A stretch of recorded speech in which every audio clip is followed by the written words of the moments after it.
Bonjour à tous.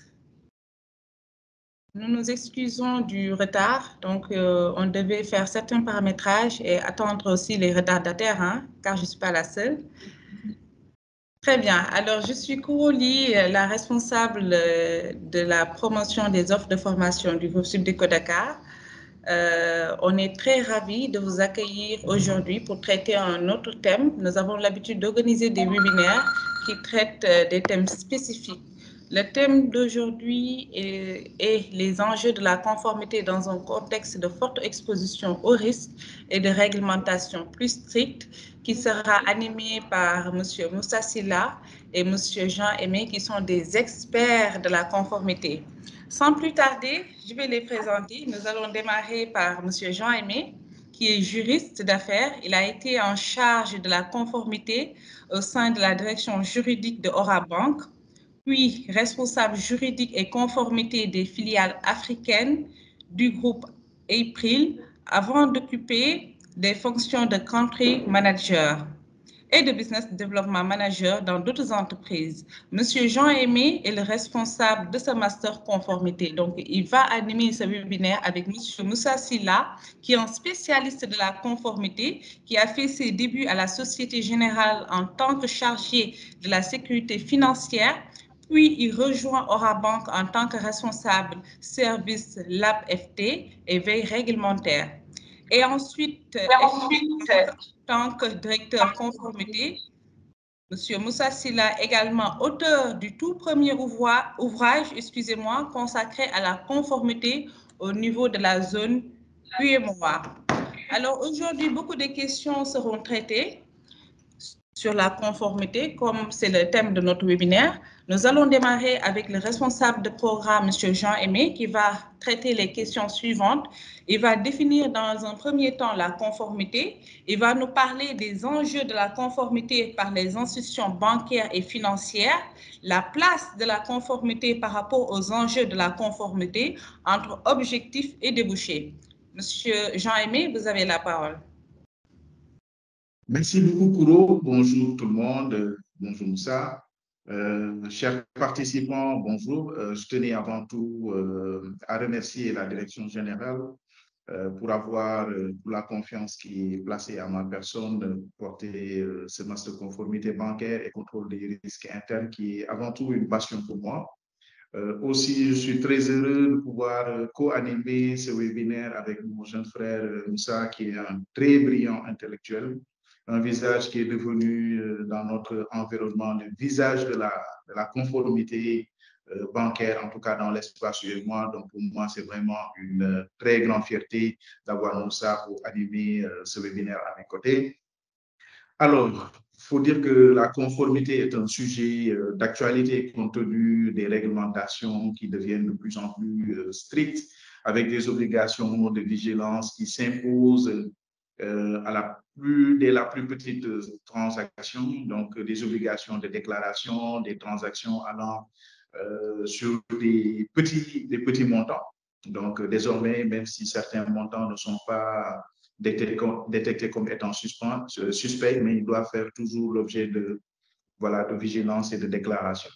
Donc, il y a tout récemment, depuis, je pense, 3 années de cela, dans l'espace UEMOA, donc l'interdiction des transactions en espèces, dès qu'ils dépassent un montant à partir de 5 millions. Et dans notre culture, on peut dire que ça peut choquer, puisqu'on est très habitué à la manipulation d'espèces. Donc, certains ne pourraient pas comprendre que, voilà, par rapport à leur avoir, donc ils puissent faire l'objet d'autant de contrôles et d'autant de niveaux de validation pour certaines de leurs transactions. D'autre part, il faut reconnaître que le monde n'a jamais été autant menacé par les dangers que sont le terrorisme, la prolifération des armes de destruction massive et également le blanchiment de capitaux qui tous sont d'origine dans les revenus générés par le crime. Quand je parle de crime, on va dire les infractions de manière générale, la délinquance, voilà, donc qui peut être aussi de la délinquance financière, donc tout ce qui est trafic de stupéfiants, donc trafic d'êtres humains, etc. Mais avant d'entrer dans le vif du sujet, comme Kouro l'a annoncé, les juristes, on a l'habitude de sacrifier à la tradition, de clarifier un peu les notions. On va se prêter à cet exercice puisque tout le monde n'est pas nécessairement un spécialiste de la question. D'abord, c'est quoi la conformité? Donc, la conformité, on peut dire de manière générale qu'elle renvoie à un dispositif et à l'ensemble des actions qui sont mises en œuvre dans le but de s'assurer que l'entreprise, qui peut être une banque, qui peut être une compagnie d'assurance, qui peut être un organisme qui intervient dans le marché, dans un marché financier, ça peut être une entreprise du secteur du pétrole, du gaz. Donc, il faut s'assurer que l'entreprise respecte les normes qui régissent la manière dont elle doit exercer ses activités. Donc, elle inclut aussi les normes que l'entreprise décide volontairement de se l'imposer. Et là, on fait référence à tout ce qui est normes éthiques et déontologie. Donc, généralement, au niveau de certains groupes, vous avez toujours donc, des chartes ou des chartes éthiques déontologie. Donc, tout cela génère de plus en plus, fait partie des domaines qui sont pris en charge par la fonction conformité. Donc, bien que la conformité soit obligatoire, en tout cas depuis plus d'une dizaine d'années, dans la zone UMOA, on peut dire de manière beaucoup plus claire, depuis la circulaire de 2017 de la commission bancaire, donc c'est tout récent, même si auparavant on avait l'obligation de désigner un responsable lutte anti-blanchiment, aujourd'hui on est allé vers une fonction beaucoup plus englobante, à savoir mettre en place la fonction conformité. Donc, bien que la fonction conformité soit également normée dans le secteur banquier et financier, c'est une fonction, un métier qui s'intéresse également à d'autres activités, exposées aussi. Revenez un peu en arrière. En arrière, en arrière. En arrière, plutôt. En arrière.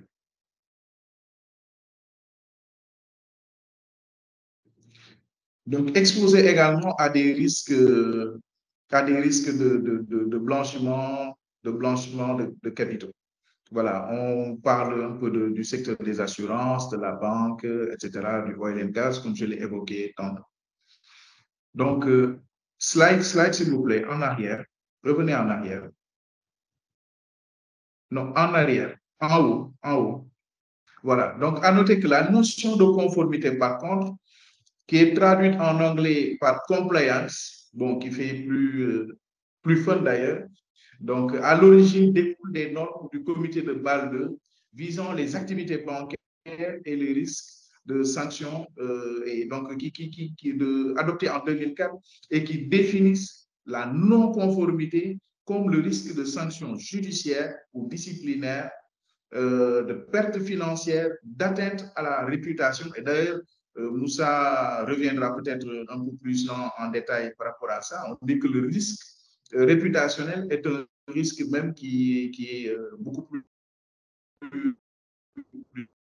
puisque derrière, ça peut entraîner des pertes financières par la suite et tous les autres risques qu'on a énumérés, qu'un assujetti peut subir en raison de l'inobservance des normes en vigueur. Et c'est cette même définition qui est reprise dans la circulaire de la commission bancaire parue en 2017. Slide, s'il vous plaît. Donc, après avoir défini la notion de conformité, je pense qu'il est quand même important de revenir sur les enjeux de la conformité pour les institutions bancaires et financières. Là, on va essayer d'y aller très rapidement. D'abord, la conformité, il faut la comprendre comme un moyen de prévenir les risques de non-conformité. Donc, qui sont des risques d'ordre réglementaire, donc, prévus par la réglementation. C'est les sanctions judiciaires. Donc, les sanctions administratives ou disciplinaires. Donc, il y a des pertes, le risque de pertes financières et d'atteinte à la réputation et à l'image. On l'a évoqué tantôt. Dans notre environnement, de plus en plus, on a des banques qui commencent à être sanctionnées pour non-conformité. La sécurité financière et la protection de la clientèle est aussi un enjeu de la conformité. Donc, la prévention et la lutte contre le blanchiment de capitaux, la prévention et la lutte contre la corruption et la fraude, la protection des données personnelles et la prise en compte des nouveaux enjeux tels que le digital, l'IA, la data, Donc, normalement, même les nouveaux produits que la banque propose ou conçoit sont soumis à la validation de la conformité. Pour vous dire que c'est quelque chose qui est quand même très sérieux, qui est au cœur du dispositif des banques. Mais la conformité, au-delà de tout ça, on peut le considérer aujourd'hui comme un atout pour le succès durable des activités. Pourquoi? Parce que la conformité permet de satisfaire aux standards internationaux afin d'accroître ses possibilités de nouer et de développer des relations avec des partenaires. Quand je parle de partenaires, je fais allusion aux partenaires corporate, donc qui sont devenus très exigeants, les multinationales qui sont basées aux États-Unis, en France, un peu partout. Ils ont des niveaux d'exigence élevés. Donc, si vous n'êtes pas à ces niveaux d'exigence, vous ne pouvez pas collaborer avec eux. Deuxièmement, dans le cadre de la correspondance bancaire également, il y a ces informations que les correspondants bancaires qui sont de grandes firmes bancaires donc, vérifient auprès de la banque pour s'assurer que la banque respecte toute la réglementation, tout ce qu'il faut mettre en place comme dispositif tel que prévu par les réglementations internationales, par les réglementations auxquelles elles sont soumises avant de pouvoir travailler avec nos banques locales. Ce qui est très intéressant, ce qui peut être considéré comme un atout par conséquent. La conformité est aussi gage de confiance auprès de la clientèle qui est aussi devenue de plus en plus exigeante par rapport à ce qu'on fait de ces données, par rapport à ces droits. Je vois de plus en plus des posts sur LinkedIn, dans les réseaux sociaux, un peu partout, de clients qui se plaignent. Donc, c'est quand même très important qu'une banque qui satisfait à ce niveau de conformité, qui s'impose un certain niveau d'exigence, a plus de chances de gagner la confiance de sa clientèle et par conséquent de la fidéliser.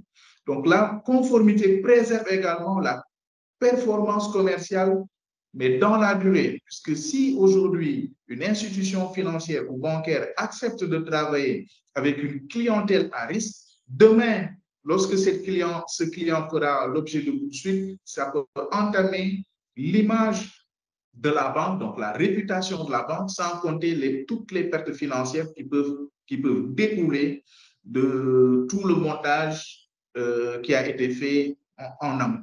Donc, elle permet de manière beaucoup plus globale de préserver la stabilité du système financier et bancaire d'un éventuel dit risqué. Puisque, il faut le noter, autant les banques sont notées, sont cotées, tout et tout, un niveau de risque qui est appréhendé lorsqu'ils entrent en relation avec d'autres partenaires, avec d'autres banques, autant les pays font l'objet de notation par des institutions telles que le Gafi. Donc, et ça peut conduire à des risques de rupture, donc d'interdiction, par exemple, de traiter avec les banques de ces pays-là. Ce qui est quand même très risqué pour nos pays. Donc, au-delà des enjeux de la conformité pour les institutions financières et bancaires, l'on peut se poser la question par rapport à la place que la formation peut occuper par rapport aux enjeux de la conformité. Et là, la première des choses à savoir, c'est que la formation occupe une place centrale parce qu'on est dans un domaine qui est très technique où généralement, en tout cas, les premiers agents de la conformité se sont formés en réalité dans le tas. Nous, on n'a pas fait ces formations à la base, donc on a été cooptés compte tenu de nos prédispositions en tant que juristes, généralement également les financiers, ceux qui ont un profil gestion, et voilà, ils peuvent être cooptés à la base. Et après, on se forme dans le tas, voilà, notamment dans le cadre des groupes, etc. On essaye de mettre en place un dispositif, mais ce qui est plus sûr, ce qui est plus intéressant, c'est de quand même suivre une formation, puisque la circulaire de 2017 qui traite de l'obligation de mettre en place un dispositif conformité impose que l'agent de conformité, la ressource humaine affectée à la conformité, dispose d'un niveau élevé de connaissance des activités de l'assujetti et des normes qui lui sont applicables. Donc, derrière, l'avantage aussi de faire des formations ou des certifications, c'est que cela permet de doter la fonction conformité des best practices tirer d'expériences de spécialistes expérimentés pour pouvoir assurer correctement ses missions et être en mesure de traiter des situations parfois complexes, de pouvoir être en mesure de bien conseiller sa hiérarchie, puisque parfois la conformité joue également un rôle de conseil. Donc, la formation ou la certification permet aussi de doter la ressource humaine affectée à la conformité d'outils qui sont adaptés, qui sont pertinents au regard des enjeux actuels, mais également de leur permettre, compte tenu du fait aussi que la réglementation elle évolue, l'organisation change, de pouvoir elle-même faire progresser ces outils-là et les adapter en fonction des besoins de l'organisation. Donc, elle permet aussi de se mettre à niveau selon les normes en vigueur en matière de conformité et de gestion des risques. La fonction conformité est, au-delà des autres missions, responsable de la formation et de la sensibilisation du personnel sur le dispositif de conformité et les risques de non-conformité. Donc, ce qui veut dire que l'agent de conformité est censé être très outillé, puisque derrière, il a une mission qui est très importante, celle de former le personnel et de la sensibiliser. Donc, on en vient par conséquent aux objectifs spécifiques du master conformité et la gestion des risques qui est aujourd'hui porté par Subdeco. C'est que le master conformité bancaire et contrôle interne des risques vise à répondre de manière vraiment opérationnelle au développement de la fonction conformité dans les banques, puisque souvent, on a besoin de ressources, parfois des ressources même juniors, mais c'est difficile d'en trouver. Donc, cela est, voilà, donc on a cet objectif compte tenu de la montée en puissance des risques, du renforcement des contrôles des autorités de surveillance, au préjudice également associé au non-respect de la réglementation. Le programme de ce master a donc été, par conséquent, élaboré pour permettre aux étudiants ainsi qu'aux professionnels d'acquérir les compétences techniques et managériales indispensables à la maîtrise des différentes missions d'analyse et de contrôle réglementaire dans le secteur bancaire et financier ou de l'assurance, ainsi qu'une connaissance approfondie des notions clés, enjeux et débats de l'économie bancaire et financière. On va maintenant voir où est-ce que ça nous mène, qu'est-ce que ça peut nous ouvrir comme opportunité, comme débouché. Donc, en fait, la conformité, ce master vous permettra de travailler dans des secteurs tels que la banque, les secteurs du marché, les entreprises du marché boursier, financier, de l'assurance. Je sais qu'avant, c'était pas les assurances, les compagnies n'étaient pas très regardantes sur ces aspects. Aujourd'hui, la réglementation est devenue beaucoup plus stricte et les compagnies d'assurance sont en train de rechercher des responsables de conformité puisqu'ils font partie de la liste des assujettis. Et cette formation vous permet de travailler dans ce secteur soit en tant que responsable conformité compliance officer, responsable de la lutte contre le blanchiment de capitaux et le financement du terrorisme, responsable de l'audit interne, directeur des risques, directeur de la conformité aussi, d'assurer des fonctions de service juridique et de veille réglementaire, être département, en tant que département des engagements aussi, ça vous permettra de renforcer vos capacités. Donc, ça ouvre des portes pour occuper des fonctions de directeur, d'agent de contrôle interne, directeur des risques, donc inspecteur et responsable fraude ou anticorruption. Donc voilà, en tout cas, de manière générale, ce que je voulais partager avec vous dans le cadre de ce webinaire, en sachant que mon camarade, mon collègue Moussa vous parlera des aspects, d'autres aspects qui ont trait à ce sujet. Donc, je vous remercie par conséquent pour la qualité de votre écoute. On prendra par la suite les questions. Voilà. Très bien. Merci beaucoup en tout cas, M. Jean-Aimé, pour cette brillante présentation. Je ne me suis pas trompée de dire vous êtes l'expert de ce panel-là.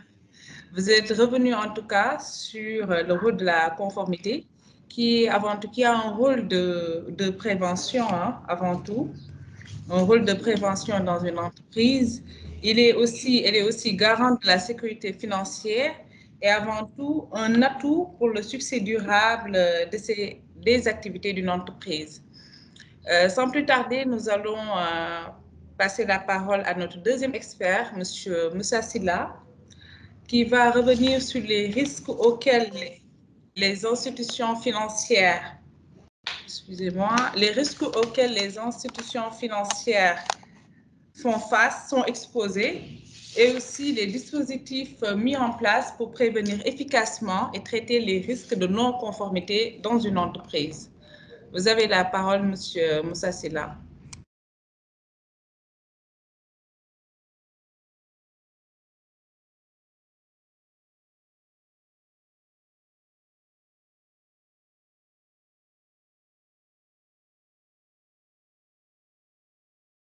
Monsieur Moussa Sylla, excusez-moi, si vous pouvez activer votre micro.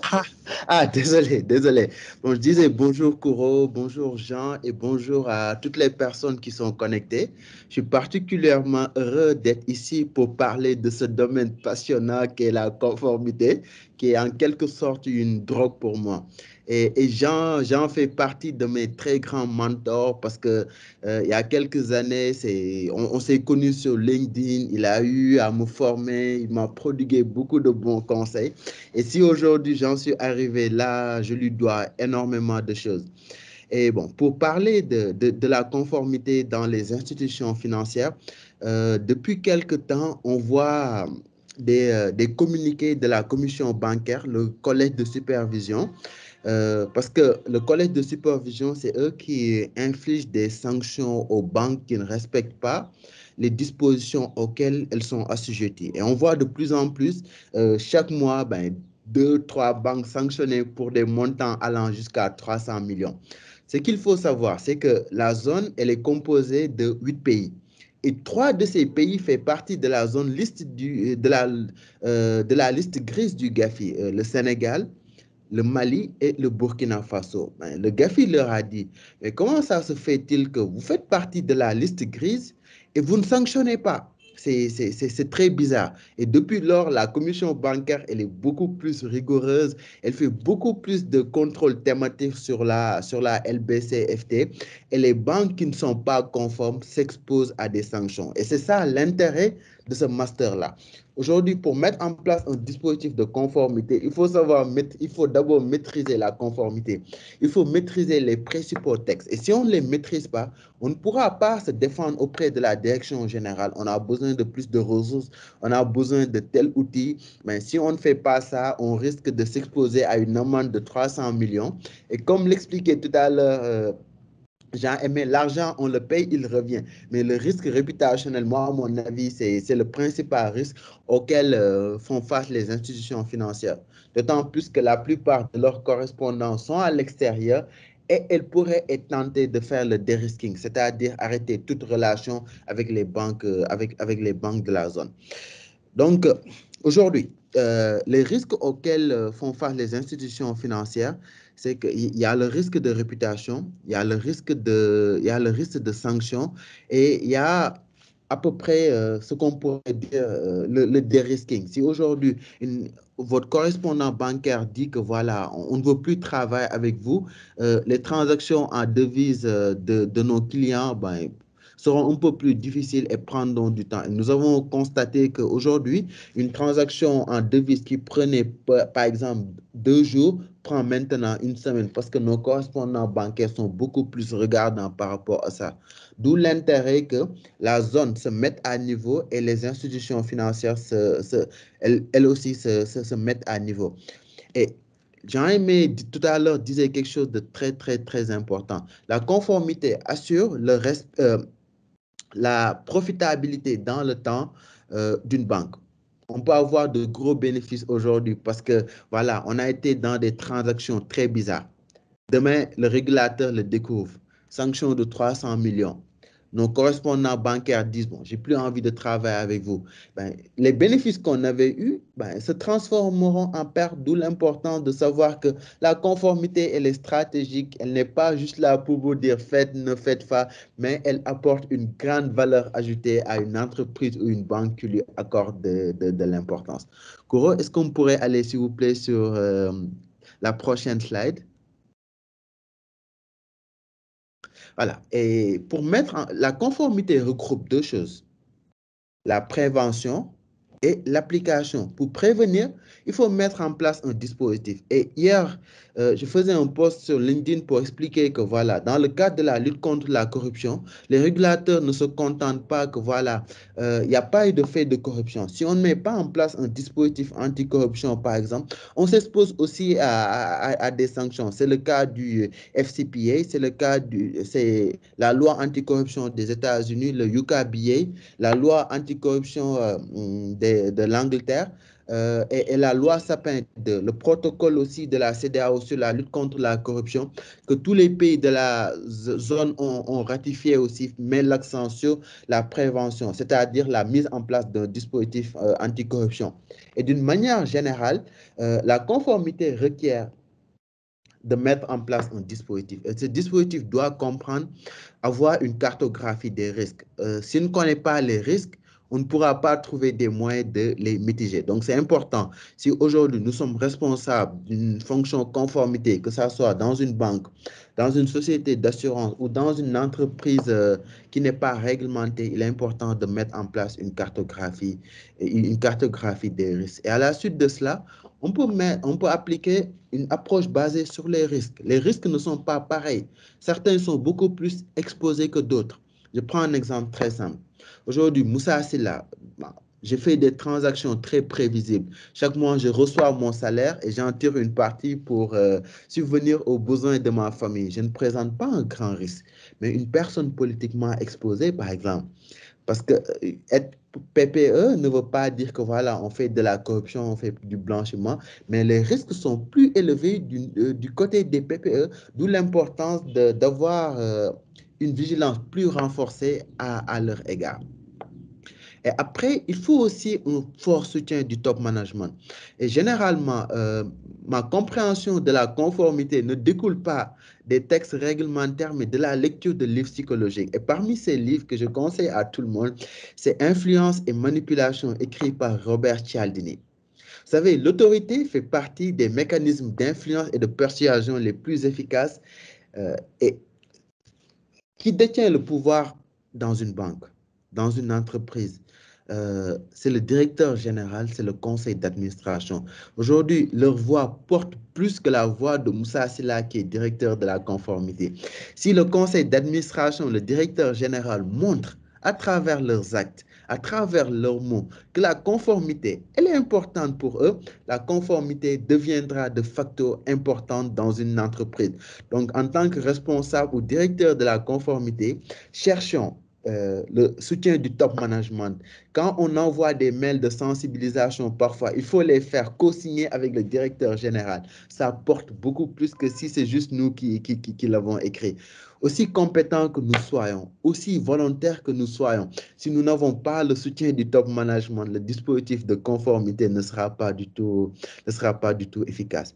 Après, il faut mettre en place des procédures. Je vois très souvent des entreprises dire que voilà, on fait les choses. Mais il doit y avoir des procédures, des politiques, des programmes qui matérialisent comment ces choses sont faites. Et ces procédures, ces politiques doivent être validées de préférence par le conseil d'administration. En matière de LBC-FT, ces procédures doivent être obligatoirement validées par le conseil d'administration.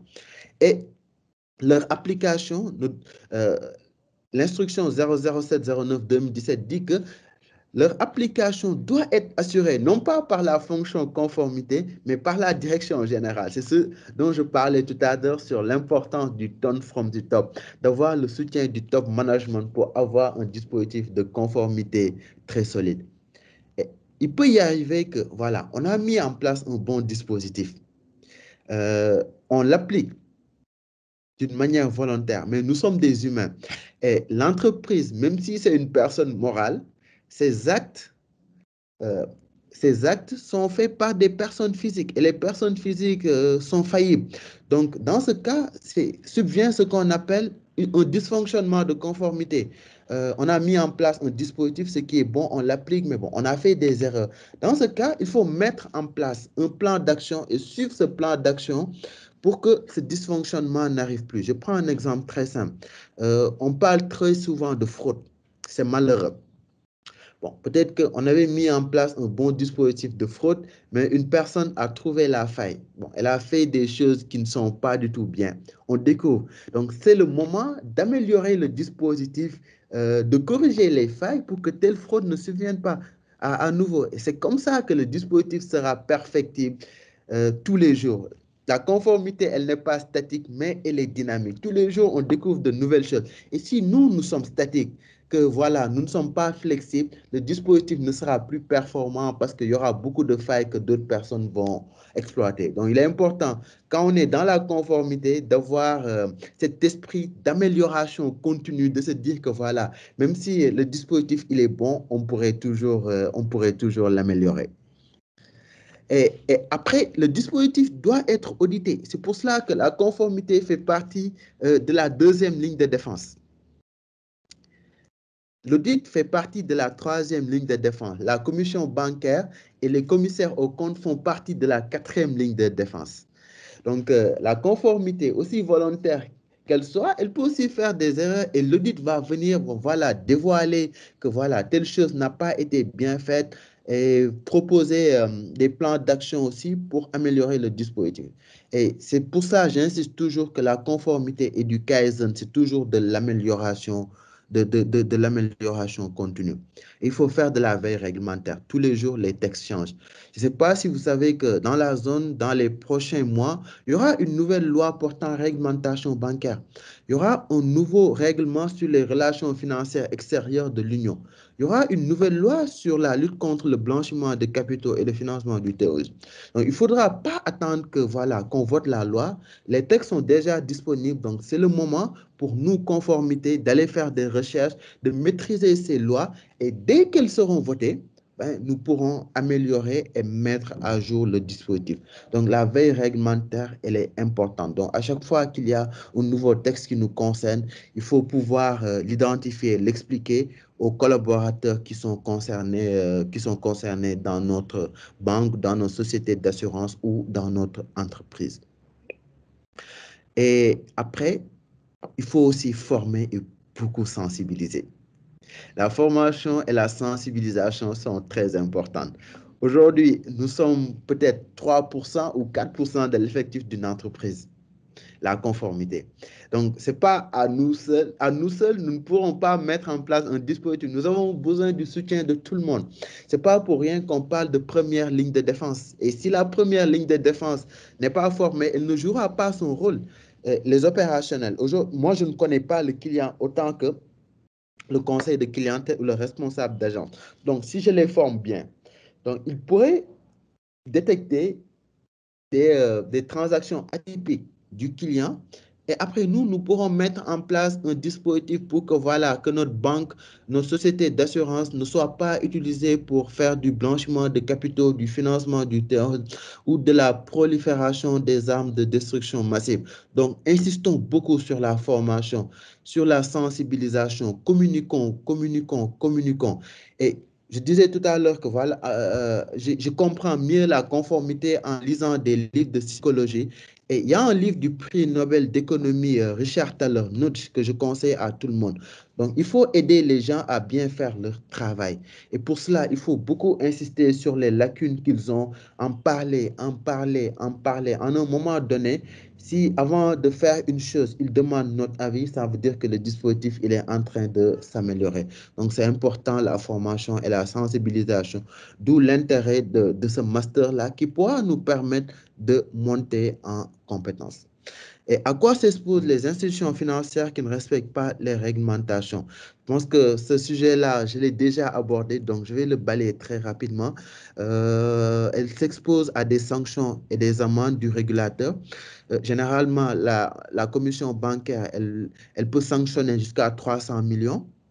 Elle peut aussi infliger des blâmes et elle peut aller jusqu'à retirer notre agrément. Ben, ça, c'est catastrophique. Donc, il est important de respecter les réglementations. Et nous sommes dans un monde où nous ne travaillons pas en silo. Nous avons des partenaires un peu partout.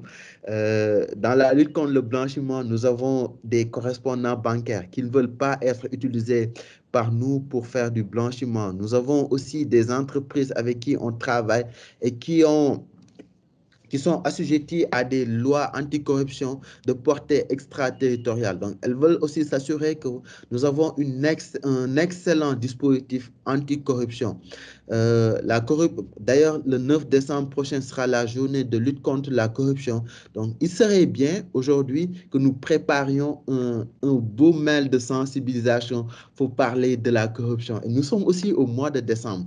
Et c'est le mois où on offre, où on reçoit des cadeaux. Donc, si nous avons une politique cadeau, c'est le moment aussi de rappeler aux collaborateurs cette politique cadeau-là. À quel montant doit-on déclarer, quel cadeau nous ne pouvons pas recevoir. Donc, c'est le moment de faire tout ça. Et ça va rendre la conformité visible et la direction générale va se dire que voilà, nous avons une conformité qui nous apporte de la valeur ajoutée, qui n'est pas juste là pour dire faites, ne faites pas, mais qui aussi sauvegarde l'entreprise, qui lui évite des sanctions, qui lui donne une très bonne réputation. Et les études d'Ethisphere montrent que les entreprises qui ont mis en place un bon dispositif conformité, qui ont une bonne réputation, se portent mieux à la bourse. C'est un argument de poids quand on parle à la direction générale pour leur dire l'importance de la fonction conformité. Est-ce qu'on pourrait aller sur la prochaine slide, s'il vous plaît, Kouro? Voilà. La formation et la sensibilisation sont l'un des aspects les plus importants pour mettre en place un bon dispositif de conformité. Si la première ligne de défense, elle est bien formée, qu'elle comprend les enjeux, elle va se rendre compte que la conformité n'est pas son ennemi, mais la conformité est son ami. La conformité veut la viabilité de l'entreprise, de la banque, de la société d'assurance, mais à long terme. Il peut être tentant aujourd'hui d'utiliser la corruption, de fermer les yeux sur une transaction bizarre pour atteindre nos objectifs, mais ça va nous rattraper. Des entreprises ont été sanctionnées pour des montants de milliards de dollars pour des faits de corruption. Et récemment, il y a Binance qui a été sanctionné pour 4,3 milliards de dollars parce qu'elle ne respectait pas les réglementations liées au blanchiment de capitaux, au financement du terrorisme, à la prolifération des armes de destruction massive. Deutsche Bank a été sanctionné cette année pour 186 millions de dollars. Et il y a quelques années, des entreprises françaises ont été sanctionnées jusqu'à 8 milliards de dollars, je cite bien, pour des faits de corruption. Donc, il est important de former et sensibiliser tous les collaborateurs sur le respect des règles. Ils ne vont pas les lire. Il ne faut pas qu'on se leurre. Ils ne vont pas les lire. C'est à nous, conformité, de rendre la réglementation très digeste, très simple, pour qu'ils puissent l'appliquer et se l'approprier. Voilà. Merci beaucoup.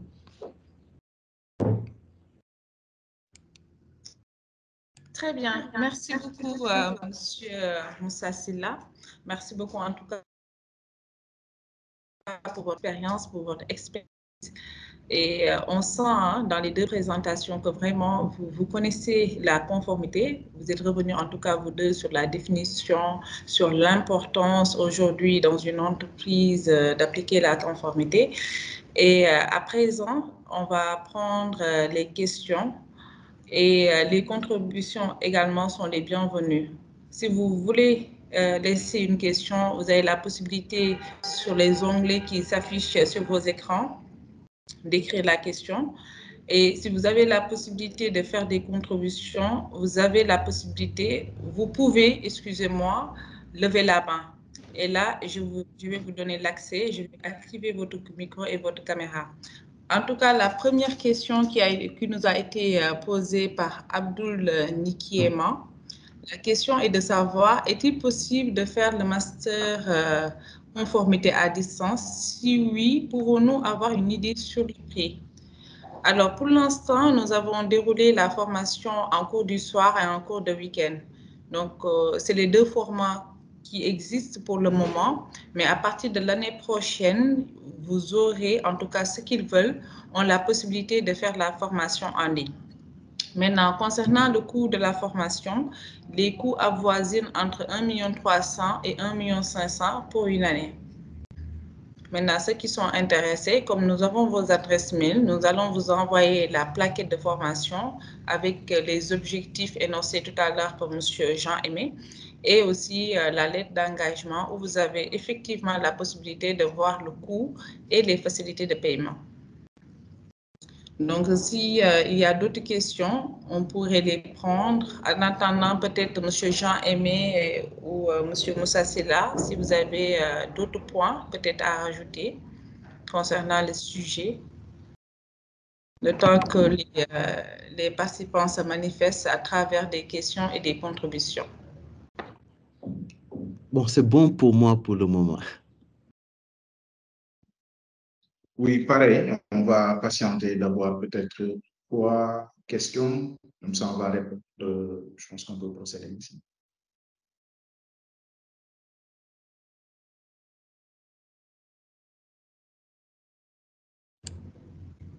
Voilà, très bien. Donc, je rappelle, si vous avez des contributions à faire, vous avez la possibilité de lever la main pour que je puisse vous donner les accès. Je vois une question de M. Mohamedou Kane. Donc, M. Mohamedou Kane, il a 2 questions. La première question est de savoir c'est quoi le bon dispositif de conformité. Et je ne sais pas si je peux enchaîner les 2 questions. Qu'est-ce que vous préférez? J'enchaîne Oui. pour l'instant la première.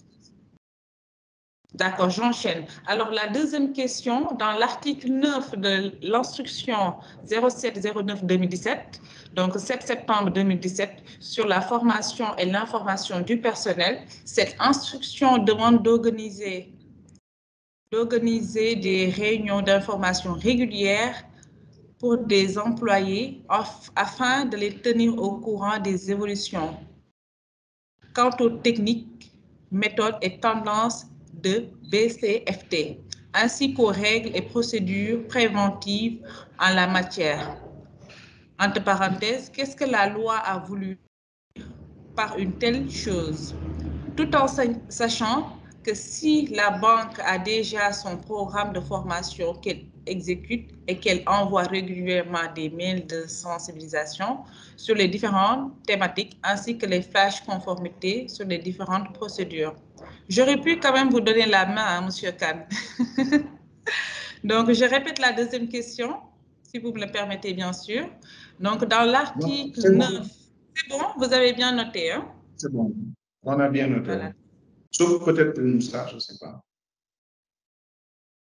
Alors, Monsieur Moussa Silla, est-ce que vous avez eu le temps d'assimiler déjà la question ou de la noter?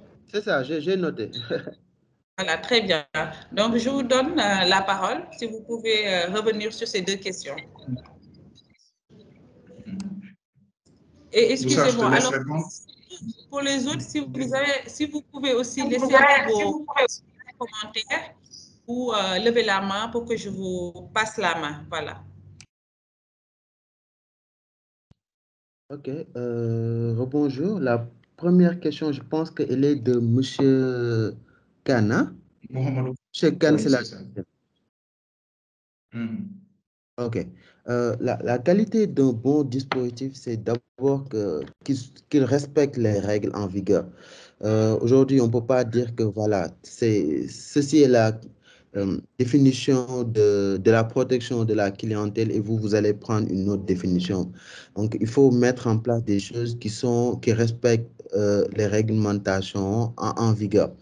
Après, il faut aussi savoir les tester parce que la conformité, elle n'est pas statique et elle est dynamique. Donc, le dispositif aussi doit être dynamique et souple et changer par rapport à la réglementation. Et après, est-ce que quand l'audit vient faire son audit, je rappelle que le dispositif LBCFT doit être audité annuellement au minimum. Ça, c'est obligatoire.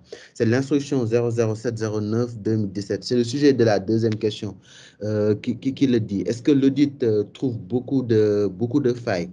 Bon, s'il y a beaucoup de failles, bon, ça pourrait être bien parce que c'est découvert en interne, mais si ces failles ne sont pas corrigées aussi, ça veut dire que notre dispositif, il est faillible. Et les régulateurs, ils n'aiment pas ça. Ils n'aiment pas voir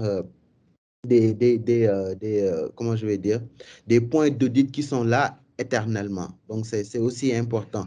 Est-ce que aussi les collaborateurs comprennent notre dispositif conformité? Généralement, nous ne serons pas là pour expliquer aux clients qu'est-ce qu'ils vont faire. C'est aux commerciaux de le faire. S'ils ne peuvent pas bien l'expliquer, ça veut dire qu'en quelque sorte, notre communication, notre formation, notre sensibilisation aussi sont faillibles. Et ça requiert que nous améliorions tout ça. Parce que la responsabilité de la compréhension du message, moi, je dis toujours qu'elle incombe à la fonction conformité. C'est la fonction conformité de rendre son message très clair, très digeste et très simple pour que tout le monde puisse la comprendre et l'appliquer. Après, je ne sais pas si Jean va contribuer. Bon, oui, si tu veux. Bon, je pense que tu as excellemment bien répondu. Moi, je rajouterai juste que le dispositif conformité doit d'abord partir d'une excellente cartographie des risques. Parce que, en fait, la conformité et la réglementation, comme Moussa l'avait rappelé dans sa présentation, elle dit voilà ce qu'il faut faire, voilà. Mais elle ne vous dit pas comment. Donc, il faut aussi que vous puissiez partir de la réalité de votre entreprise. Il faut cartographier pour savoir quels sont les risques auxquels vous êtes réellement exposés, quelles sont vos vulnérabilités. Il faut les comprendre. Quel est le degré d'exposition? Quelle est la fréquence de présence? Est-ce que votre dispositif actuel est prêt pour faire face? Dans le cas contraire, vous préparez un plan d'action correctif, vous le mettez en place parce que le dispositif est évolutif. Il n'y a pas de remède miracle, mais dans tous les cas, il y a des points prévus par la réglementation. Il faut nommer un responsable conformité, il faut une équipe, il faut des procédures, il faut une charte conformité, ça vous êtes obligé. Vous êtes obligé, maintenant le dispositif n'est pas statique, il bouge en fonction de la réglementation, en fonction des vulnérabilités de la société, en fonction. Pour moi, c'est très important. Il doit être adapté à l'organisation également. Moi, je suis contre certaines entreprises ou certains groupes qui diffusent des groupes-là, des normes qui n'ont rien à voir, ne sont pas conformes avec nos réalités et qui créent plus de blocage dans la réalisation, dans la vie quotidienne de l'entreprise qu'autre chose. Donc, la conformité, elle doit tenir compte des réalités matérielles, des réalités matérielles donc de l'organisation.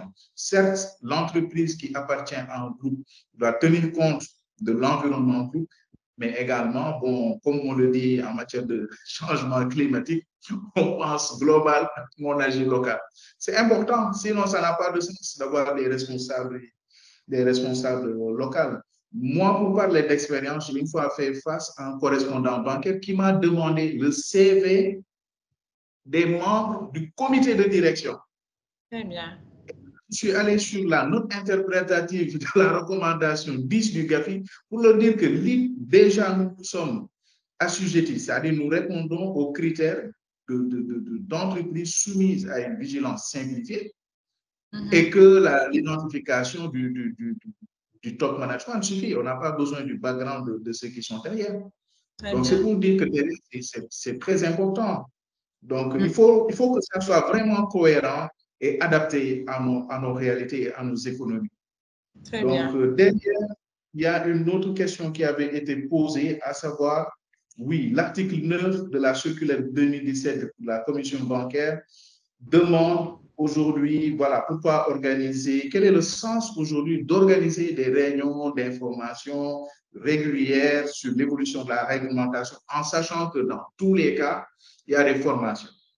Moi, j'ai quitté le milieu bancaire, mais je sais qu'on nous obligeait à faire 2 formations dans l'année.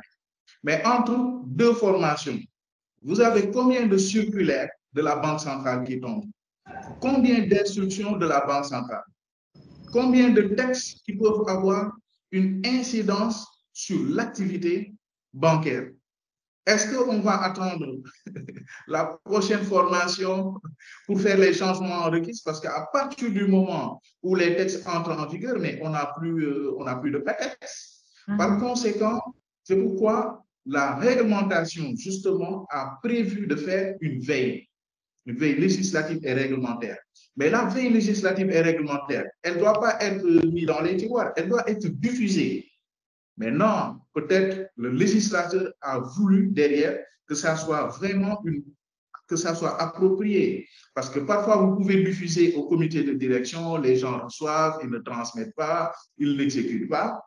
Peut-être ils vont se dire, oui, c'est la conformité ouf, ils vont me fatiguer encore, moi j'ai du business à faire.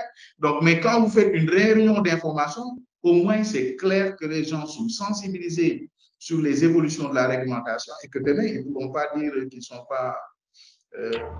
pas informés. Nul n'est censé ignorer la loi. Je ne sais pas si vous avez envie de compléter par rapport à ça. Voilà, parce qu'on a plus de 5 questions qui arrivent. Donc là, je vais voilà, me donner les questions. Il y a une question de M. Alioune Ndiaye. Alors, il argumente, on sait que depuis plus de presque 3 ans, le Sénégal se trouve sur la liste grise du GAFI. Et il aimerait savoir réellement, est-ce que les institutions financières du pays subissent les impacts de cette sanction et à quel niveau? Voilà. Et les autres questions, est-ce que vous avez une idée sur les véritables failles de l'émetteur de monnaie électronique qui a été sanctionné au Sénégal?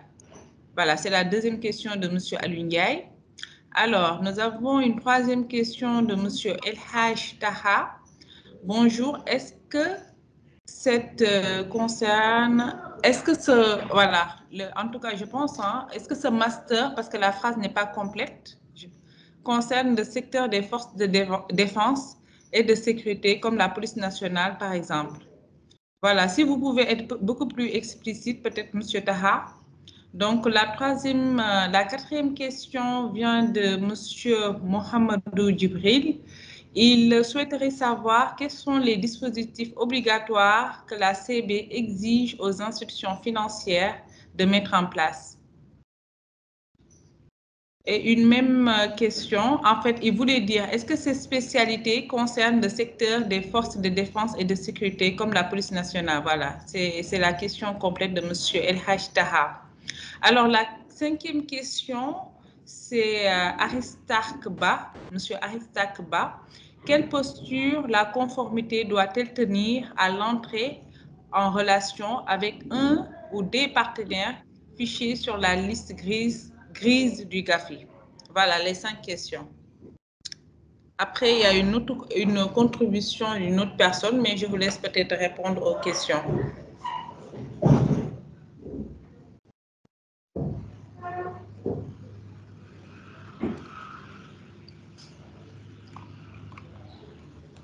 Okay. Donc, c'est noté. Tu peux rappeler la première question, elle est de qui? Les deux premières questions. Alors, les deux premières questions sont de M. Alioune Ndiaye. Ok, d'accord. Moussa, tu souhaites répondre?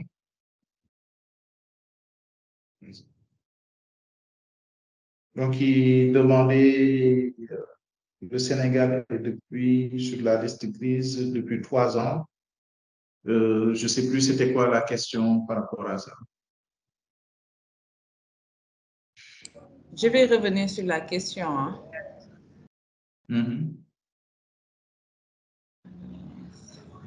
Alors, donc je disais, on sait que depuis presque 3 ans, le Sénégal se trouve sur la liste grise du GAFI.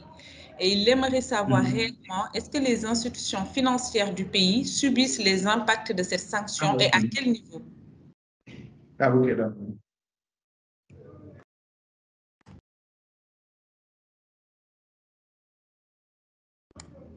Monsieur Silla, votre micro, s'il vous plaît.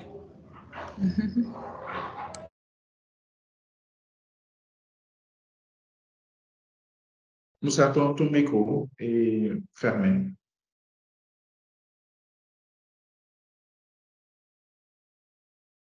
Excusez-moi, j'ai eu quelques problèmes. Donc voilà, M. Ndiaye, la recommandation numéro 19 du GAFI dit que les pays doivent mettre en place des mesures de vigilance renforcées envers les pays qui sont soit sur la liste grise, soit sur la liste noire. Et aujourd'hui, en tant que quand j'exerce les fonctions de responsable et directeur de la conformité, je sais que les institutions financières des autres pays sont beaucoup plus exigeantes envers nous. Elles nous demandent beaucoup plus de choses avant de traiter nos opérations. Donc, une opération qui pouvait prendre un jour en temps normal prend maintenant une semaine. Donc, c'est pour cela que c'est une obligation que le Sénégal sorte de cette liste grise-là parce que nous sommes dans un pays qui paye ses importations en euros ou en dollars et on est obligé de passer par des correspondants bancaires. Et ces correspondants bancaires, étant donné que le Sénégal est sur la liste grise, bon, ils se disent que voilà, le pays a plusieurs déficiences et nous allons être beaucoup plus regardants par rapport à ça. Et pire, il y a même beaucoup de correspondants bancaires qui, du fait des mesures de dérisking, ont arrêté leurs relations avec leurs correspondants bancaires qui se trouvent dans la zone en général et au Sénégal en particulier. Donc oui, l'impact, il est énorme. Les transactions prennent beaucoup plus de temps. C'est pour cela que nous devons sortir le plus rapidement possible de cette zone. Okay. Je pense que l'autre question, c'est il y a un établissement émetteur électronique qui a été sanctionné. Quelles sont les failles peut-être qui auraient pu conduire à cette sanction? Moi, je n'ai pas écho de ça. Peut-être que Moussa est plus informé que moi. Bon, elle a été sanctionnée, on ne sait pas c'est qui, la commission bancaire ne dit pas les causes, elle dit juste pour des insuffisances dans son dispositif LBCFT. Donc, c'est ce que la commission bancaire dit. Bon, après, les insuffisances peuvent être par rapport à la loi 2018 ou à l'instruction 007. C'est pour cela qu'il faut appliquer toutes ces dispositions-là. Mais en tant que tel, qu'est-ce que c'est? Bon, on ne peut pas savoir. En France, aux États-Unis, on donne les causes, mais bon, dans la zone, la commission bancaire reste très générique, donc c'est juste ce qu'on sait. Moi, je pense qu'on peut comprendre hein, la position de la commission bancaire, sinon ça risque de créer la panique et puis bon, les risques peuvent être énormes après. Hein. Sans compter les emplois qui sont menacés. Maintenant, moi, ce que je voulais apporter comme contribution par rapport à ça, c'est que les établissements émetteurs de monnaie électronique sont également des assujettis. Aujourd'hui, ils ne peuvent pas faire moins que les banques. La quantité de transactions qui passe par ces établissements émetteurs de monnaie électronique, elle est énorme. Tous les jours, on fait des transactions. Et aujourd'hui, moi, si je parle de l'expérience de Western Union, j'ai discuté dans une précédente expérience avec un de leurs responsables qui me disait qu'un quart du personnel de Western Union est affecté à la sécurité financière. Parce qu'à travers ces petites transactions qu'on néglige, mais on peut faire du blanchiment de capitaux, on peut financer le terrorisme. Donc, c'est important d'être assez vigilant là-dessus. Donc, il faut. Et je pense que non. Nos établissements émetteurs de monnaie électronique doivent être conscients des risques et prendre les dispositions. Je pense que ces non-conformités ont valu à Wari sa disparition. Je vois souvent dans les médias tout ça, oui, les gens disent que oui, on a lutté, on a essayé de faire disparaître, mais non, mais il y a eu des non-conformités énormes et qui ont valu plusieurs sessions de travail au niveau de la direction du crédit et de la monnaie. Moi, j'ai participé à une des réunions et ça se sentait. Donc, il faut que nos entrepreneurs, que nos entreprises qui sont basées ici sachent que ce qu'on fait ici peut avoir des incidences ou bien, bon, il y a des liens d'interdépendance. Mais il faut faire très attention avec ces financements-là. Et on est exposé. Ce n'est pas parce qu'on ne voit pas la matérialité ou la réalité de ces financements, de ces blanchiments de capitaux, tout et tout, qu'elle n'existe pas. Donc, on est exposé. On est réellement exposé à l'image des autres pays. Hein. Donc, il semblerait même que le FBI, à travers la CIA ou Interpol, à travers les transactions, peuvent même arriver à déterminer qu'un combattant est mort sur le champ de bataille. C'est pour vous dire que l'information financière est une information humaine sur la vie de la personne, sur ses activités. Donc, c'est ce que les responsables de la conformité, ce que les officiers qui sont en charge de traquer ces terroristes ou autres, bon, utilisent. Hein. Donc, il faut qu'on soit tous sensibilisés. C'est important. Donc, je pense qu'il y a une autre question, c'est le master concerne-t-il aussi les forces de défense et de sécurité? Je pense qu'au Sénégal, l'État du Sénégal avait mis en place un dispositif pour créer des cellules antiterroristes, etc. Tout et tout. Donc, je ne sais pas honnêtement quels sont les types de profils qui sont là-bas, mais je sais que d'habitude, dans l'armée aussi, on a plusieurs types de profils. Hein. Ce n'est pas que les armes ou autres. Je ne sais pas s'il copte des experts, mais oui, ce master peut outiller les gens à traiter l'information financière pour faire des regroupements, pour anticiper sur d'éventuels réseaux dormants ou réseaux qui sont en train de se créer. Et je vous dis, si on ne fait pas attention avec... Parce que la banque, les gens sont conscients que la banque filtre les transactions. Donc, ils vont passer par ces petits bébés des banques, c'est-à-dire les petites transactions-là, mais pour faire leur deal. Aujourd'hui, avec les... On peut faire, je ne sais pas comment on l'a fait encore, on peut éclater les transactions et puis à la fin, on se retrouve avec un montant important qui permet d'organiser quelque chose. Donc, je pense que ça parle à tout le monde en réalité. Pour ceux qui peuvent directement ou indirectement être concernés par ces fléaux, à savoir le terrorisme, le financement et le blanchiment de capitaux. Donc, oui, la police peut être interpellée, peut-être concernée. Ça dépend du niveau de responsabilité, ça dépend dans quelle cellule on travaille. Mais aujourd'hui, tous ceux qui interviennent dans ça sont interpellés. Je pense que Moussa ne me démentira pas. Bon, dans certains travaux, en tout cas, on voit que le ministère de la Justice est impliqué. Le ministère de la Justice est impliqué, les forces de défense et de sécurité aussi sont souvent représentées. Mais on sent que parfois, bon, les gens ne sont pas suffisamment bien outillés. Donc ça, c'est moi personnellement, c'est ce que j'ai pu ressentir. Et je pense que c'est quand même important. Donc, quelle posture la conformité doit avoir à l'entrée en relation avec une relation qui se trouve sur la liste grise et Gafi? Bon, je laisse cette question à notre ami qui est encore tout frais dans ce métier-là. Ok. Aujourd'hui, ce qui est dangereux, c'est d'être en relation avec une personne sur la liste noire.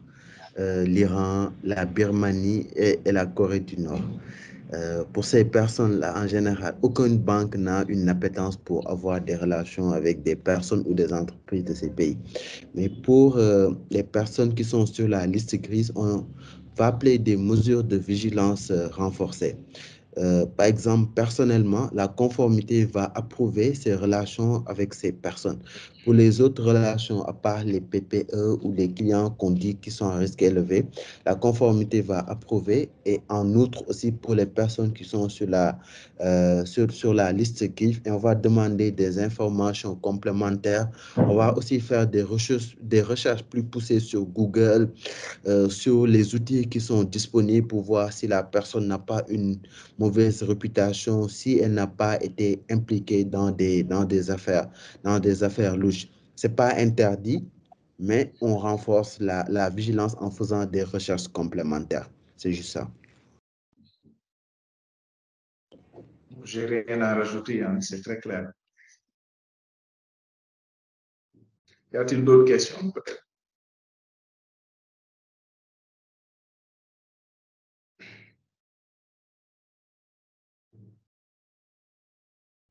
Une question de Mohamedou, il me semble. Mohamedou, sa question est déjà passée. Donc, on a une question de Ilias. Avant de donner la parole à AED, qui a demandé la parole depuis plus de 5 minutes. Donc, il demande, les campagnes de mailing s'avèrent peu efficaces pour la sensibilisation et la formation interne. Est-ce que les campagnes de mailing sont efficaces pour la sensibilisation et la formation interne au sein des banques? Et quelle alternative?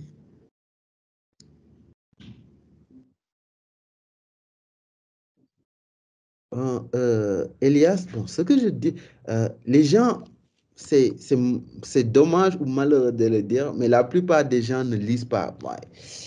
C'est dommage, mais bon, c'est un fait qu'on ne peut pas changer. Il y a Jean-Aimé qui va lire sans problème un livre de 1000 pages, c'est sa passion. Mais il y a des personnes qui ne vont pas lire un petit texte de 300 mots. Et la commission bancaire parlait de réunions d'information régulières. Aujourd'hui, on envoie des mails de sensibilisation parce que la réglementation le requiert. Et parfois, on va aller s'asseoir dans tous les services. On va se parler pendant 1 heure de temps. On va dire, voilà, telle méthode de blanchiment, elle existe. Qu'est-ce que vous en pensez? Ils vont donner leur exemple. Vous aussi, vous allez donner votre point de vue. Et à la fin, parce qu'ils auront participé, ils auront donné leur point de vue, ça va rester frais. Donc, la formation et la sensibilisation, elle requiert beaucoup d'innovation, beaucoup de créativité. Pourquoi pas parfois faire une rapide vidéo d'1 minute? Vous dites que voilà, telle technique de blanchiment, où il y a tel texte qui est sorti, 1, 2 minutes, les gens ils vont le lire, parfois faire un petit message audio dans le groupe WhatsApp. Donc, tout ça, c'est de la formation et de la sensibilité. Il ne faut juste pas se cantonner à une certaine méthode, mais il faut faire preuve de beaucoup. Moi, parfois, je fais des vidéos, une vidéo d'1 minute 30 avec toute l'équipe, parfois des audio WhatsApp dans notre groupe, parfois je vais juste faire un town hall, tout le monde sera là, DG va introduire, après il va s'en aller, on va s'expliquer. Donc ce sont des méthodes là. L'essentiel est que les gens comprennent quelle méthode utiliser, c'est pas important, mais du moment où ils ont compris, moi j'estime que la méthode, elle est bien. Moussa, moi, je suis entièrement d'accord avec toi, hein. Je pense qu'il faut parfois savoir sortir des sentiers battus, même si dans la banque, on aime bien les choses carrées. Mais la réalité l'impose. Comme vous l'avez dit, bon, moi, je suis parfois surpris de voir les banquiers, les chefs d'agence tomber sur des activités de blanchiment, tout et tout. Je dis, voilà, des gens qui n'ont pas bien appris le chose. Parce que quand on sait qu'il y a des niveaux de contrôle, normalement, on doit savoir que telle chose ne peut pas passer inaperçue. Mais malheureusement, on forme, mais même en présentiel, les gens, il y en a qui ne suivent pas, hein, parce qu'ils estiment que oui, ils ont mieux à faire, peut-être aller chercher de l'argent et que la conformité. Ils ne sont pas conscients. Mais quand on va commencer à sanctionner même des professionnels, là, les gens vont. Et je pense que et ça ne va pas tarder, hein, ça ne va pas tarder. Parce qu'ailleurs, les gens sanctionnent, même le professionnel, parce que la réglementation sur la lutte contre le blanchiment de capitaux dit celui qui sait ou aurait dû savoir aussi est traité comme le délinquant financier. Parce qu'on est en matière pénale.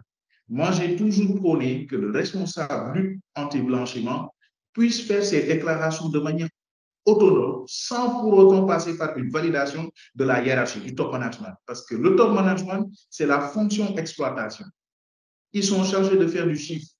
Donc, si aujourd'hui, il a un client, il est en relation avec quelqu'un qui est son ami ou autre, mais vous lui demandez la permission pour dénoncer, parce que ce n'est pas une façon de dénoncer, c'est juste transmettre l'information à des organes qui, eux, vont mener une enquête plus poussée. Et donc, le boss peut vous dire non, parce qu'il estime que demain, ça peut plomber son chiffre d'affaires, ce qui est humain. Mais derrière, ça n'enlève pas la responsabilité du responsable conformité. Jusque-là, on n'a pas encore eu de jurisprudence, mais demain, la situation peut bel et bien se poser. Parce que ça fait partie de ce qu'on appelle la cécité volontaire, donc le fait de fermer les yeux, et voilà, c'est une infraction. Imaginez quelqu'un qui a une information qui peut permettre d'éviter un acte terroriste et qui s'abstient de transmettre l'information aux autorités compétentes. Mais bon, c'est des formes de complicité passive. Bon, voilà. Et comme ça l'a dit, il faut le soutien de la hiérarchie. Tant que certaines institutions financières, la hiérarchie n'est pas consciente que la conformité accompagne le business, on aura toujours des réflexes qui ne permettront pas de... Voilà. Mais heureusement que le législateur est conscient et en train de donner beaucoup plus de pouvoir aux responsables conformité, aux responsables anti-blanchiment. C'est important. Très bien. Donc, Madame Aïssatou souhaiterait prendre la parole. Madame, j'ai activé votre micro et votre caméra. Si vous pouvez désactiver à votre niveau. Et AED également a demandé la parole. Okay.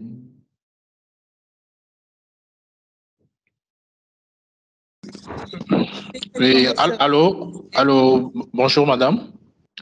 Bonjour. D'abord, je remercie nos invités, monsieur Jean-Aimé, monsieur Moussa Silla, pour la délivrance de la... Vous avez une minute pour contribuer rapidement parce que nous sommes à 2 minutes avant la fin du webinaire. D'accord. Ma question directe pour nos invités, c'est, ils ont parlé de l'utilisation de la cartographie des risques par le responsable conformité.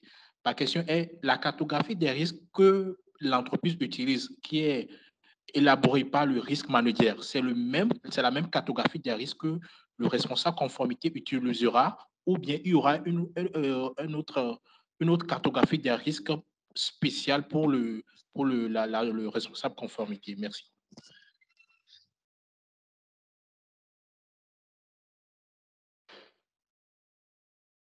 Ouais, on va prendre la deuxième question.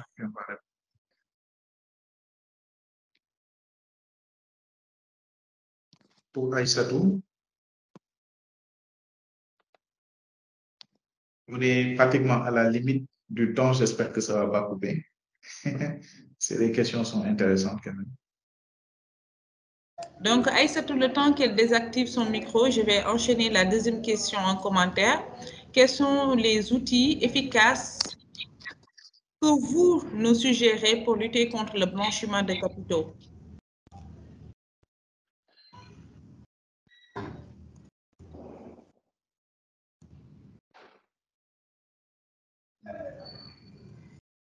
Okay. Alors, une petite contribution de Mme Nata Konaté. Une opération commerciale, par exemple, de type versement espèce d'un montant important qui est sorti en alerte en tant qu'analyste QIT, quels sont les documents demandés pour clôturer cette alerte? Notamment, l'opération a été effectuée par une entreprise. Quels sont les documents demandés? C'est ça, je n'ai pas compris. Voilà. Quels sont les documents demandés pour clôturer cette alerte? En outre, elle a rajouté aussi, qu'est-ce qu'une bonne veille réglementaire? Okay. Alors, Madame Aïssatou, si vous pouvez réagir, j'ai désactivé votre micro. Voilà, j'ai autorisé votre micro. Si vous pouvez désactiver à votre niveau. Voilà. Donc, comme elle ne réagit pas, vous avez la parole, les panélistes. Avant de clôturer le webinaire. Oui, allez-y, on vous écoute. C'est maintenant que j'arrive à désactiver le micro. Bonjour à tous. Bonjour. Alors, moi, je n'arrivais pas à écrire ma question, c'est pourquoi j'ai levé la main. Je voudrais juste savoir, est-ce que c'est possible de suivre le master en ligne? Moi, je suis en Guinée, je souhaiterais vraiment suivre.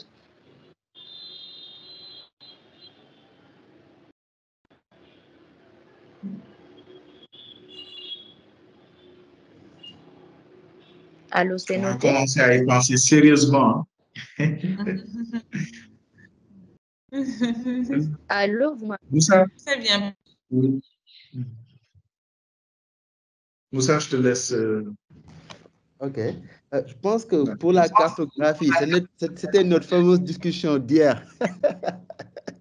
Hier, on en a longuement parlé avec Jean-Aimé. Bon, il n'y a pas une approche type, hein?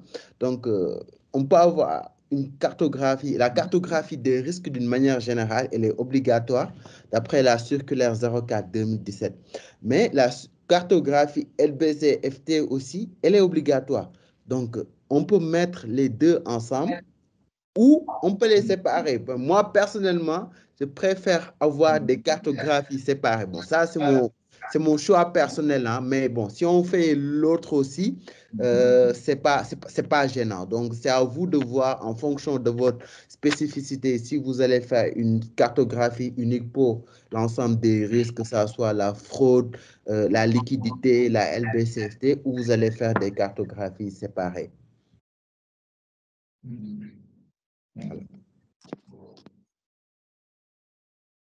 C'est bon. Oui. Alors, excusez, monsieur Silla, j'aimerais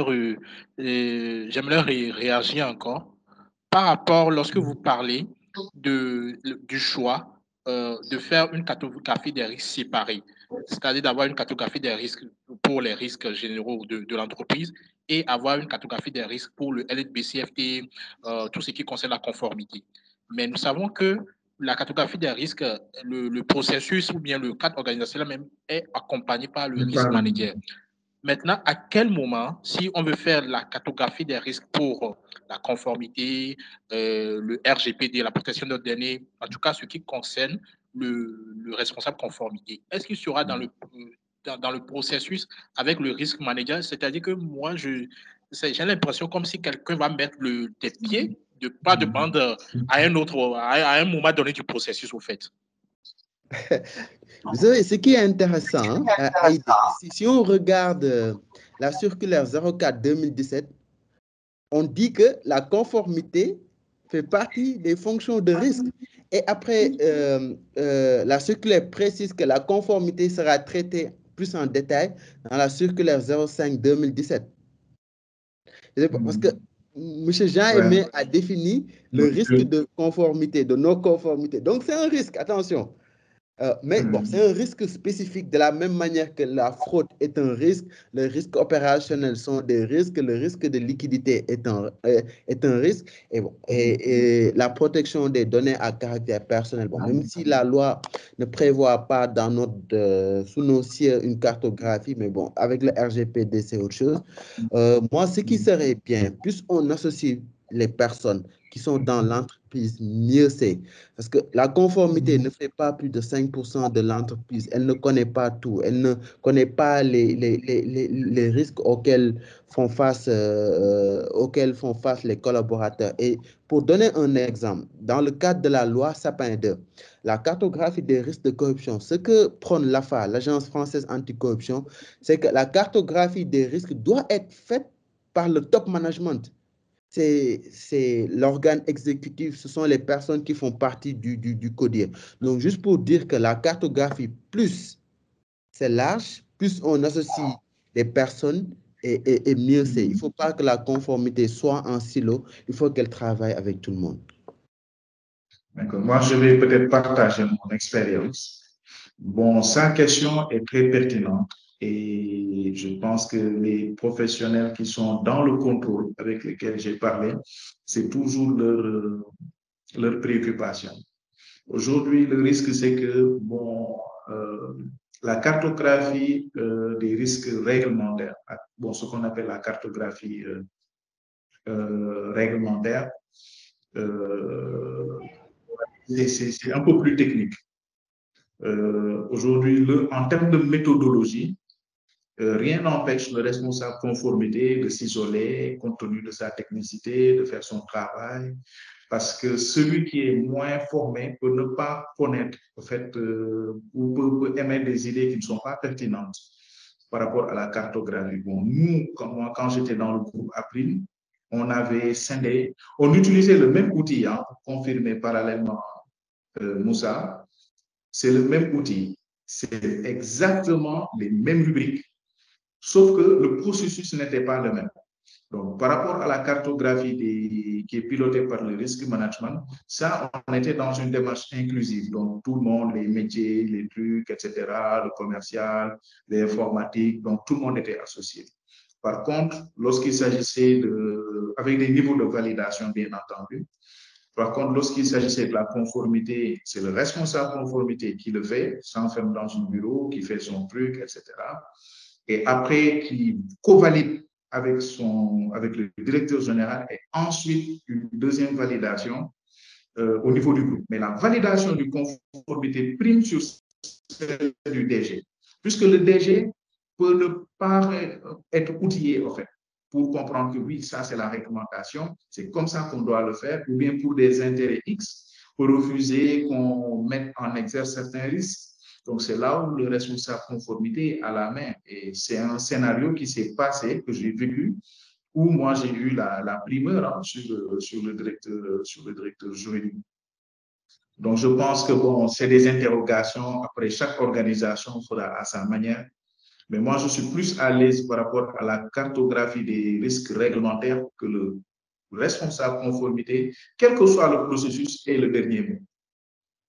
Maintenant, après avoir une démarche inclusive, pour peut-être donner le sentiment à l'équipe de participer à quelque chose, donc de se sentir plus concerné, plus impliqué quand il s'agira peut-être de prendre en charge certaines questions.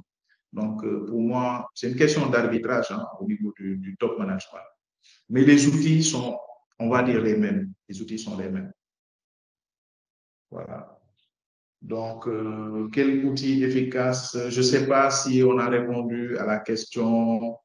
Donc, ma contribution et celle de Moussa se complètent. Je ne sais pas s'il y a quelqu'un. Exactement. Voilà. Regardez, je ne sais pas si ça répond à votre question. Allez-y. Nous avons des... OK. Donc, l'autre question, c'est outils efficaces que vous suggérez pour la LBC-FT. Moi, j'ai connu le traitement manuel. Donc, j'ai traité mes risques comme à l'époque. J'avais même ma propre base PPE que j'ai à un moment donné partagée même avec certains professionnels. J'avais créé des rubriques, je suivais les nominations conseil des ministres. Je mettais à jour au fur et à mesure. Donc, Moussa, peut-être que toi, tu as connu des outils. Je ne sais pas s'il vous parler des outils technologiques ou, voilà, ou voilà, autre chose. Mais bon, les outils sont listés par la loi, hein, les procédures, les trucs. Maintenant, si c'est du point de vue technologique, moi, je n'ai pas eu la chance de tester. Je fais partie de la vieille école, même si je suis encore jeune. Donc, c'était manuel. Voilà. Mais c'était une belle expérience aussi parce que, bon, ça m'a permis aussi voilà, d'aller chercher moi-même l'information, de faire le travail de la machine. Moussa, je te laisse, je ne sais pas si... Ouais, ben, pour les PPE, je fais toujours pareil, hein. Je regarde, bon, je dis à mon équipe, bon, tous les mercredis, de voir la rubrique nomination au Conseil des ministres et bon, voir si ces personnes ont des comptes dans nos livres et les garder dans notre base de données PPE. Parce qu'en général, les outils pour identifier les PPE identifient plus les PPE étrangères, européennes ou américaines. Bon, à part les PPE qui sont nationales de très haut niveau, comme le président de la République, le président de l'Assemblée nationale, bon, certaines personnes qui sont PPE n'y figurent pas. Nous sommes tenus de les identifier. Donc, la rubrique aux nominations, la rubrique des nominations, elle est importante. Bon, pour ce qui est des outils LBC-FT, bon, l'instruction 007 dit en son article 6 que le système d'information doit permettre de faire 6 choses. Générer des alertes de transactions suspicieuses, voir le solde global des comptes d'un client, générer des alertes pour voir si la personne elle est sanctionnée. Donc, il faut s'assurer que nos systèmes d'information peuvent faire ça. Parce que quand la commission bancaire va venir, elle va poser cette question-là. Est-ce que ton système d'information, est-ce que vos systèmes d'information peuvent faire les 6 choses qui sont listées en l'article 6 de l'instruction 007? Après, il y a des prestataires qui sont là, bon, pour des raisons, pour ne pas faire de la publicité, je ne vais pas les citer, mais il y a des prestataires qui sont là et qui pourraient bien faire l'affaire. Mais Jean-Aimé a dit quelque chose d'important. Le manuel ne changera pas parce que généralement, nos systèmes d'information ont des données incomplètes et toujours le manuel va toujours compter. Donc, il est important aussi de pouvoir traiter les alertes d'une manière manuelle et ne pas juste laisser l'outil tout faire parce qu'il y a des choses qu'il y a des subtilités que l'outil ne pourra pas identifier. C'est juste l'humain qui pourra les identifier. Ça. Ouais.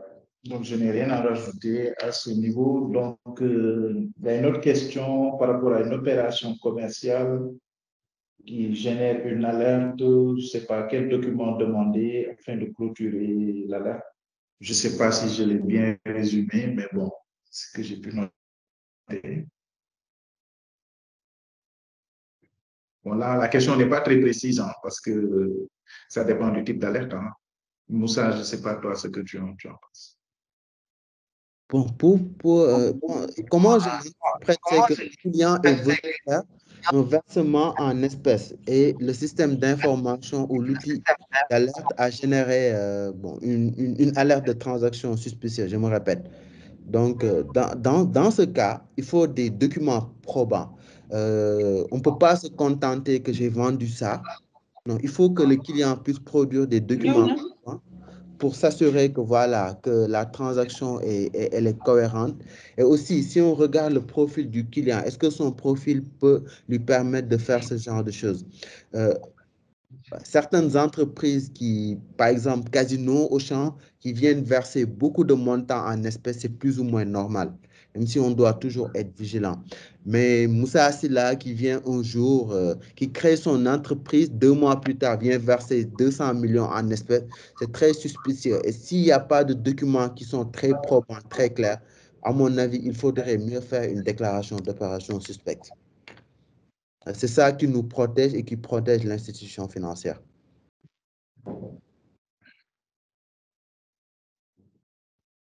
Excellent. Moi, j'ai pas quelque chose à rajouter. Donc, qu'est-ce qu'une bonne veille réglementaire? Bon, je vais me permettre de répondre en tant que juriste et pour l'avoir piloté plusieurs fois.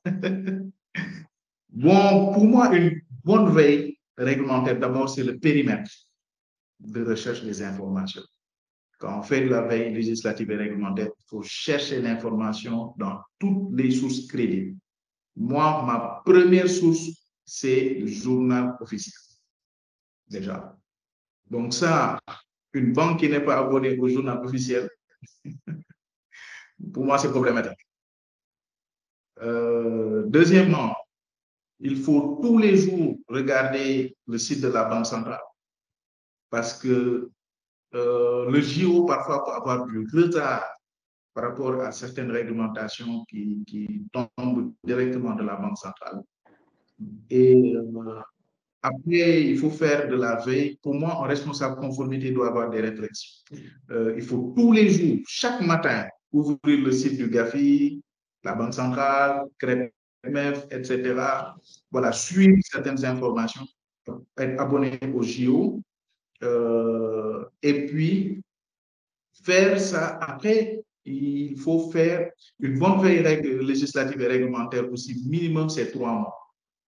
3 mois pour donner le temps de collecter des informations assez consistantes, assez pertinentes, au lieu de donner les informations à compte-goutte, bon, pour faire vraiment quelque chose de plus détaillé avec les rubriques qu'il faut, plutôt que de faire une veille législative et réglementaire tous les 6 mois ou 1 an. Pour moi, ça doit être trimestriel. D'autre part, je pense que plus les informations sont résumées, c'est-à-dire vous donnez l'essentiel de ce que vous avez comme information, comme nouvelles données, et puis vous essayez de voir derrière quel est l'impact sur la société, le niveau d'impact, et également s'il y a des actions correctives, des mises à jour à faire, et qui doit le faire, il faut identifier qui doit le faire. Peut-être faire le suivi pour voir comment c'est après mis en place. Pourquoi pas mettre en place aussi un comité veille qui se réunit pour discuter, voilà, pour faire le suivi aussi de la mise en œuvre. Donc, il y a ces rubriques-là aussi qui doivent intervenir. Après, il ne faut pas se limiter aux lois. Il faut chercher aussi les décrets, les arrêtés, voilà, donc les circulaires administratives, les instructions de la Banque centrale, voilà, toutes les informations qui peuvent avoir une incidence directe ou indirecte sur l'activité, les normes internationales, il faut voir qu'est-ce qu'il y a de nouveau, pour moi, c'est quand même très important. Donc, pour moi, c'est ça hein, qu'on peut appeler une bonne veille réglementaire. Hein. Je ne sais pas si Moussa, tu souhaites compléter. Bon, c'est parfaitement clair et surtout la partie, ne pas juste se contenter des lois. Parce que, par exemple, sur la tenue du registre des bénéficiaires effectifs, c'était un arrêté et c'est une réglementation qui est très, très importante. Donc, il faut viser large et faire les actions que vous avez dites. Donc, c'est une parfaite veille réglementaire, ce que vous avez dit. C'est parfait. Très bien. Merci, Moussa. Donc, il y Très avait bien. une autre Alors, question. on prend la dernière question. Oui, on a parlé Je de pense possibilités de que, suivre, mais ça, c'était... attendez, j'avais l'impression qu'on avait noté toutes les questions. C'est ça. Je pense qu'on a noté toutes les questions. L'utilisation de la liste grise, peut-être, voilà, une dernière question de M. Alundia. Je ne sais pas si elle a été répondue ou pas. Il demande si l'utilisation de la liste grise ou noire ne favorise-t-elle pas l'émergence d'autres canaux beaucoup plus difficiles à réguler. Entre parenthèses, il donne l'exemple du Bitcoin.